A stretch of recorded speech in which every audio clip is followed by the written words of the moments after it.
2008 BMW X6 ni restyling bo'lganini ko'rishga tayyormisizlar? Ketdi.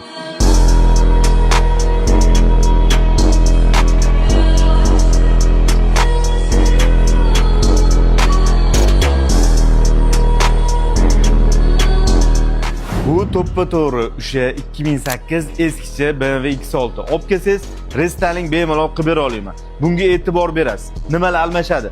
Kapot, krilo, oldi fara, bamper.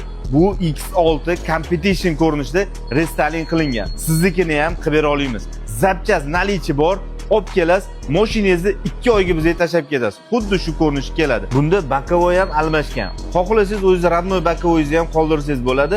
Agar almashtirsangiz, ichida pavorotnikli bakovoy qo'yamiz. Endi orqasini tushuntiraman. Orqa krilo ham almashadi. Orqa krilo almashganini siz bilmaysiz qattanligini, lekin yangicha krilo qo'yamiz. Bagaj almashadi, faralar, orqa bamper, gulishiterlar shu holatga keltiriladi. Shunisiga e'tibor bering. Ko'pchilik mendan so'rayapti, restylingda shu narsa kiradi, bunga plus ish haqi qo'shiladi. Salonida o'zgartirishlarni sizga tushuntirib beraman. Ketdi. Bu mashinada salonni karbon qildi, monitor almashadi, 360 kameralar bilan, rul almashadi, tablo almashadi. Buni zavodskiy saloni o'zi bardoviy ekan, qoraga bardoviy.